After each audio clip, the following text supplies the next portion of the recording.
नमस्ते विद्यार्थियों। चलिए आज इतिहास लेखन यानी हिस्टोरियोग्राफी के एक बहुत ही इम्पोर्टेंट चैप्टर को समझते हैं।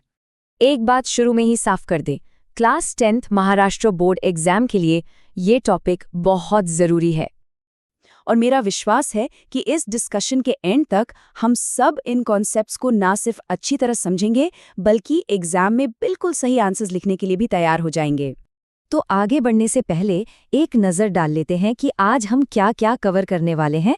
हम शुरू करेंगे हिस्टोरियोग्राफी में आई शिफ्ट से, फिर देखेंगे एनाल स्कूल, फेमिनिस्ट हिस्टोरियोग्राफी और मिशेल फूको के नज़रिए को, और आखिर में इन सब ने मिलकर हिस्ट्री की स्टडी को कैसे एक नया आयाम दिया ये समझें।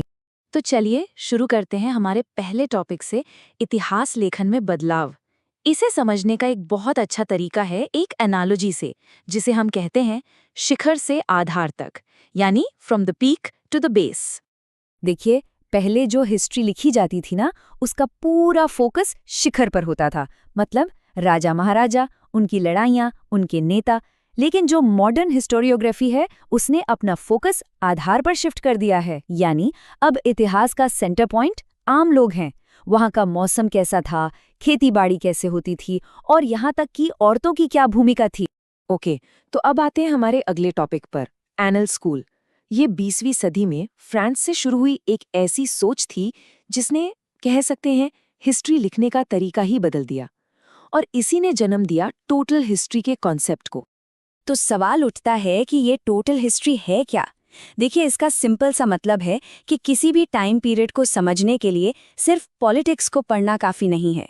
हमें उस दौर की हर चीज़ को जानना ज़रूरी है, जैसे वहाँ का क्लाइमेट कैसा था, लोग खेती कैसे करते थे, बिजनेस कैसे होता था, और सबसे ज़रूरी, उस समय के लोगों की सोच कैसी थी, उनकी माइंडसेट क्या थी। और एनाल स्कूल के हिस्टोरियंस ने आखिर फोकस भी इन्हीं चीज़ों पर किया, जैसे कि क्लाइमेट, क्योंकि सोचिए, अकाल या मौसम में बदलाव तो जंग के नतीजे भी पलट सकते हैं, है ना। फिर एग्रीकल्चर, जिससे पता चलता है कि लोग क्या खाते पीते थे।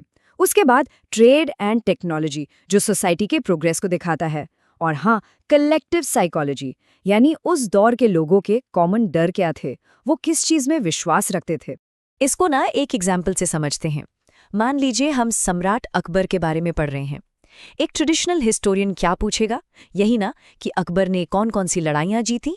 लेकिन एनालिस्ट स्कूल का हिस्टोरियन आगे बढ़कर पूछेगा कि अकबर के टाइम में एक आम किसान क्या खाता था और उस वक्त के क्लाइमेट ने मुगल इकोनॉमी को कैसे इफेक्ट किया। देख रहे हैं, दोनों के पर्सपेक्टिव में जमीन आसमान का फर्क है। अब यहाँ 1 मिनट रुककर सोचिए, अगर एग्जाम में सवाल आ जाए कि explain the contribution of the anal school, तो इसके आंसर में की पॉइंट्स क्या होंगे? जरा सोचिए इस पर। इसका सबसे बड़ा कंट्रीब्यूशन था हिस्ट्री को पॉलिटिकल से सोशल बनाना। बस ये लाइन याद रखिए। चलिए अब हिस्ट्री राइटिंग में एक और बड़े बदलाव को समझते हैं। ये है नारीवादी इतिहास लेखन, यानी फेमिनिस्ट हिस्टोरियोग्राफी। इस सोच ने हिस्ट्री के उस मेल डोमिनेटेड व्यू को चैलेंज किया। इसका मेन मकसद था हिस्ट्री को औरतों के नजरिए से दोबारा लिखना। और इसकी शुरुआत की फ्रेंच स्कॉलर सिमोन दे बुवॉर ने। उन्होंने एक बहुत ही बेसिक लेकिन पावरफुल सवाल पूछा, इतिहास में औरतें हैं कहाँ? एक चीज़ यहाँ बिल्कुल क्लियर समझनी है, फेमिनिस्ट हिस्टोरियोग्राफी का मतलब सिर्फ कुछ फेमस महिलाओं के नाम हिस्ट्री में डाल देना नहीं है। नहीं, इसका असली मकसद है हिस्ट्री को एक फीमेल पर्सपेक्टिव से पूरी तरह से रीस्ट्रक्चर करना। तो इस नए नज़रिए से क्या क्या बदला? सबसे पहले इसने मेल डोमिनेटेड पर्सपेक्टिव को तो चैलेंज किया ही। दूसरा, इसने प्राइवेट स्फीयर यानी परिवार, घर गृहस्थी, इनको भी हिस्ट्री की स्टडी का हिस्सा बनाया। इसके अलावा नौकरी और ट्रेड यूनियंस में महिलाओं के रोल पर जोर दिया गया। और आखिर में हिस्ट्री में महिलाओं को एक इंडिपेंडेंट सोशल क्लास की तरह देखा जाने लगा। अब आते हैं हमारे अगले और हाँ शायद सबसे चैलेंजिंग थिंकर पर, मिशेल फूको। उन्होंने हिस्ट्री को देखने का एक बिल्कुल ही अलग तरीका सामने रखा, जिसे उन्होंने नाम दिया आर्कियोलॉजी ऑफ नॉलेज, या ज्ञान का पुरातत्व। फूको का कहना था कि हिस्ट्री का काम सिर्फ इवेंट्स को एक लाइन में यानी क्रोनोलॉजी में लगा देना नहीं है। उनके हिसाब से ये सबसे इम्पोर्टेंट चीज़ बिल्कुल नहीं है। उन्होंने हिस्ट्री के इस लीनियर व्यू को ही क्वेश्चन कर दिया। तो फिर उनकी आर्कियोलॉजी ऑफ नॉलेज का मतलब क्या हुआ?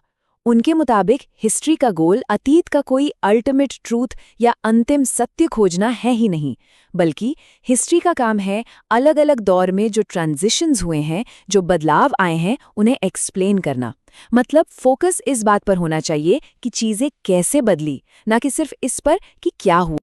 और अपनी बात को समझाने के लिए फुको ने ऐसे टॉपिक्स उठाए जिन पर ट्रेडिशनल हिस्टोरियंस ध्यान ही नहीं देते थे। For example, history of madness यानी पागलपन का इतिहास, फिर हिस्ट्री ऑफ हॉस्पिटल्स यानी मेडिकल साइंस का इतिहास, और हिस्ट्री ऑफ जेल्स यानी जेल एडमिनिस्ट्रेशन का इतिहास। फुको का लॉजिक बहुत गहरा था। उनका मानना था कि असली पावर तलवार में नहीं, नॉलेज में है, और हिस्ट्री असल में ये समझना है कि मेडिसिन या कानून जैसे नॉलेज सिस्टम्स लोगों को कंट्रोल कैसे करते हैं। यहाँ एक बार फिर रुक कर सोचिए, फुको के हिसाब से असली इतिहास ये पता करना नहीं है कि क्या हुआ था, बल्कि ये समझना है कि बदलाव कैसे आया। इस एक लाइन में उनकी पूरी फिलॉसफी छिपी है। चलिए, अब हम अपने फाइनल सेक्शन पर आते हैं, a new canvas for history. अब तक हमने जितने भी अलग अलग पर्सपेक्टिव्स डिस्कस किए, उन सब ने मिलकर हिस्ट्री की स्टडी के दायरे को बहुत बहुत ज़्यादा बड़ा कर दिया है। ये टेबल रिवीजन के लिए बहुत काम आएगी। देखिए, अर्नाल्ड स्कूल का कोर आइडिया था टोटल हिस्ट्री, जिसने हिस्ट्री को सोसाइटी की स्टडी बना दिया। फेमिनिस्ट हिस्टोरियोग्राफी का कोर आइडिया था हिस्ट्री को रीस्ट्रक्चर करना, जिसने औरतों को हिस्ट्री में उनकी आवाज़ दी। और मिशेल फुको का कोर आइडिया था आर्कियोलॉजी ऑफ नॉलेज, जिसने हमें समझाया कि पावर के सिस्टम्स काम कैसे करते हैं। तो इस पूरी चर्चा को अगर हम समराइज करें, तो हिस्ट्री ने एक लंबा सफ़र तय किया है। ये राजा की बायोग्राफी से शुरू हुई, फिर ये सोसाइटी की बायोग्राफी बनी, फिर इसमें औरतों की आवाज़ शामिल हुई, और आखिर में हम सिस्टम्स ऑफ पावर को समझने तक पहुंचे। उम्मीद है कि इस एक्सप्लेनेशन से सभी को मदद मिली होगी। अगर कोई भी डाउट हो तो नीचे कमेंट्स में ज़रूर पूछिए, और क्लास 10 महाराष्ट्र बोर्ड के ऐसे ही और इम्पॉर्टेंट टॉपिक्स के लिए चैनल को सब्सक्राइब करना ना भूले। धन्यवाद।